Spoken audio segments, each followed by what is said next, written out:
I'm doing it, that's all. I'll You'll get be comfortable. fine. Hey, look, we're recording now because we're here at Source Boston 2018, and we're going to do the future of security is the topic for this interview.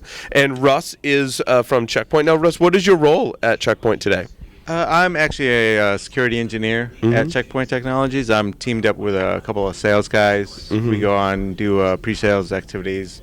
He handles the sales side of things. I do the technical side of things. There you go. That's awesome. That's awesome. So we're going to talk today about the future of security.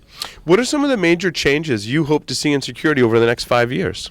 So some of the changes I would hope to see, even though we've been talking about it probably for a couple of decades, is a lot of vendors and companies actually work to get the product working first and then think about security afterwards, which is usually a mistake. Because a lot of times, obviously, we have all these vulnerabilities for that reason. So if we could actually have people actually think of security as they're making products, I think we would have a better products and less vulnerabilities. It's such an easy mistake to make, and I admit I've made that same mistake myself. In fact, we talked about a security incident that we had at Security Weekly because we did just that. Yeah. An effort to make things work, to get things working, we had a catastrophic failure. We pushed some services up to the cloud, and we didn't apply the right security controls. So exactly what you've said, I've experienced. It's such an easy thing, and we know better, right? Even if you know better, you still, I think, us and others put functionality above security, and I think it needs to go together, right? Agreed. Yeah, and a lot of companies make that same mistake. You know, they gotta go with the functionality because that's where the pressure is at. Yep. And then they think of, we'll do the security afterwards. And a lot of times, even if you just leave it up there for a week, you know, it's too bad. The hackers are already on it and trying. We got hit in less than a week. Yeah. So, you can't. The internet is actually as part of the plan. In today's technology, right? The internet's small enough where like someone's gonna find you. Like may not be targeting you, but they're gonna find you pretty quickly. Absolutely. I think the average, if you put just a Windows desktop on the internet by itself, 7 minutes. Right. It'll be taking over. I'd buy that. So what are some of the major challenges we'll face in security in the near future?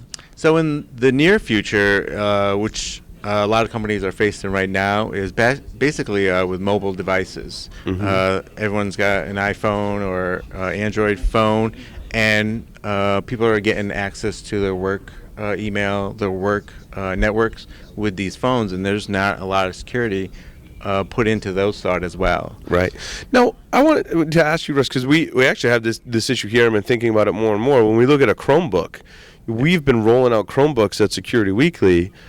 I feel like there's more security there, but I feel like the attackers haven't paid attention to it, right? I feel like the Chromebook is where, Apple was 10 years ago or more, right? Yes, absolutely. And so what it is it's not so much that people haven't taken advantage of those vulnerabilities. There's no way to prove that a vulnerability occurred because of a Chromebook or an iPhone, because people aren't actually watching the logs. They're not migrating that type of information into their SIM technology or anything. So they may be hacked, but they don't know why. They don't know where. Right. And that's it's just a yet that's going to happen. Eventually someone's going to figure out, hey, this has been going on for a while, and we should probably start thinking about that security as well. Yeah, and even when I look at the patching landscape, they support the major OSs, and one of my areas that I haven't investigated yet is, well, if we standardize on Chromebooks, how do we put that in our mix and treat it like we would any other computer in our environment? And also, mobile devices and tablets fall into that same. I think that all of those, and even extend on to IoT, is just a huge gap in security today. Agreed. So how will the threats evolve in computer security over the next several years? You actually just mentioned it. It's the Internet of Things. Everything is going on the Internet, and there is no security. Well, I can't say that. There is some security. Like, vendors are actually putting in security. It's just not properly vetted. So with the LG, they have smart home technologies that they put in, and recently Checkpoint actually found a vulnerability within their smart vacuum. So they do have, they did put in security options to be able to log into the device from your app, Mm-hmm. and they had authentication ways to go about it. So they felt comfortable, like if you have access to your vacuum, you're the only one. The problem is the vulnerability we found was between, like putting in your username and password and then being authenticated. There's no connection between the two. You can put any username, password, and then you're authenticated and you're in. Wow. And controlling the vacuum. And authentication bypass like that has been a huge problem in IoT devices for a Yes. long time. Yes.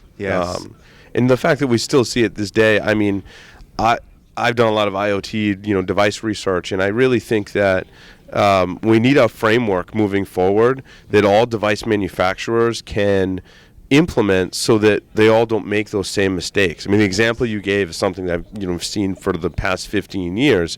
Why can't we have a framework or standard that allows them to implement authentication securely across their devices?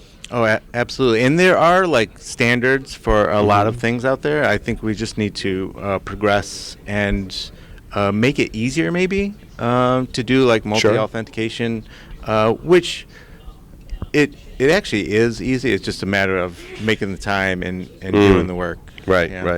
Yeah, Microsoft has a new framework that I'm excited about as well. I don't know if you've seen Azure Sphere is a new framework that they're touting. So I think that has some potential, certainly. Yeah. We'll see. It remains to be seen, right? Yeah, right.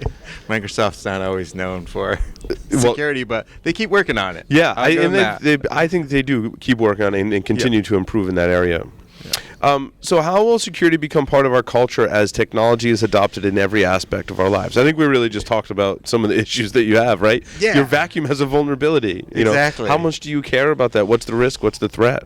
So being in the security field, I actually am conscious of it, but I think the majority of people out there consuming products, they don't even think about security. They just assume, the vendors are going to stand by their product and they're going to do everything that they can to make it secure. So, hopefully, as things progress, things do get secure and people can continue trusting in those vendors. But it's not always the case. So we just have to be vigilant as individuals and just think of what we're doing, what we're putting on the net, and how we can be responsible with it. Yeah.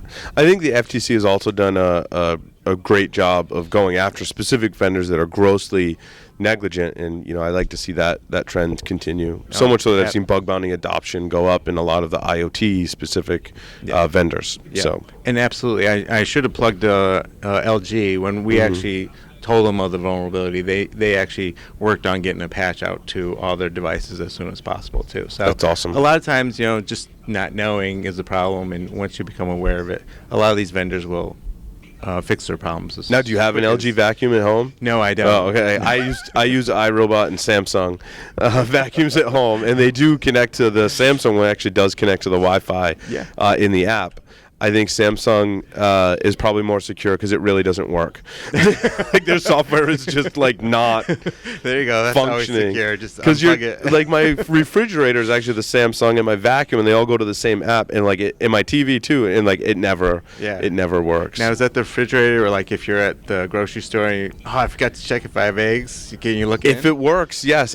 Theoretically you could do that. If it the works. problem is the app. It doesn't it's pretty terrible. So they're working on it. Right? There was a firmware update, and I do have to do some, so it does get better with firmware updates, and hopefully they're fixing security in that as well. Yeah.